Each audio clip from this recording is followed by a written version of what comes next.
നമ്മുടെ മഴക്കാല കൃഷിയിലെ നമ്മുടെ പച്ചമുളകിൻ്റെ കൂടെ തന്നെ നമ്മൾ മഴക്കാലത്ത് തന്നെ നമ്മൾ ഇച്ചിരി വഴുതനങ്ങയും അധികമൊന്നുമില്ല കേട്ടോ, ഒരു 5-6 തൈ വെച്ചിട്ട് വഴുതനങ്ങയും അതുപോലെ തന്നെ തക്കാളിയൊക്കെ വെച്ചിട്ടുണ്ടായിരുന്നു. അപ്പോൾ വളരെ പ്രതീക്ഷയോട് കൂടിയിട്ട് തന്നെയാണ് നമ്മൾ മഴക്കാല കൃഷി തുടങ്ങിയത്. പക്ഷേ ഈ വെള്ളത്തിൻ്റെ വരവും വെള്ളം കെട്ടിക്കിടക്കലൊക്കെ കണ്ടപ്പോൾ പിന്നെ സ്റ്റോപ്പ് ചെയ്തതാണ് കേട്ടോ.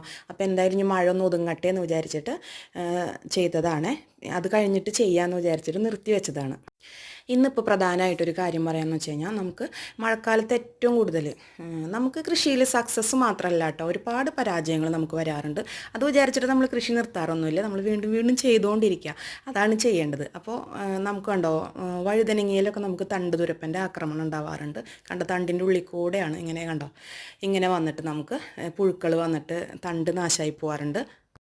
അതുപോലെ തന്നെ തക്കാളിക്ക് നമുക്ക് എപ്പോഴും പ്രധാനമായിട്ട് കാണാറുള്ള വാട്ടരോഗം, അതുപോലെ ഇടയ്ക്ക് പച്ചമുളകിന് കാണാറുണ്ട്. അതും കണ്ടോ, മഴക്കാലത്താണ് കേട്ടോ കൂടുതലായിട്ട് ഇത് കാണുക. ഈ ഇങ്ങനെയുള്ള ചെടി വരുമ്പോൾ നമുക്ക് എന്താണെന്ന് വെച്ച് കഴിഞ്ഞാൽ, നമ്മളൊന്നെങ്കിൽ അവിടെ നിന്ന് പിഴുത് മാറ്റി ആ ചെടി അവിടെ നിന്ന് തന്നെ മാറ്റിയിടുക, എന്നിട്ട് സൂഡോമോണസൊക്കെ കൊടുത്തിട്ട് നമുക്ക് ആ മണ്ണ് ട്രീറ്റ് ചെയ്യുക. ആ ചെടി നമുക്ക് ട്രീറ്റ് ചെയ്യരുത് കേട്ടോ, അത് കത്തിച്ച് കളയുക അല്ലെങ്കിൽ മാറ്റി കളയുക, അങ്ങനെയൊക്കെയാണ് ചെയ്യേണ്ടത്. അപ്പോൾ നമുക്ക് കൃഷിയിൽ സക്സസ് മാത്രമല്ല കേട്ടോ, പരാജയം ഉണ്ടാവാറുണ്ട്.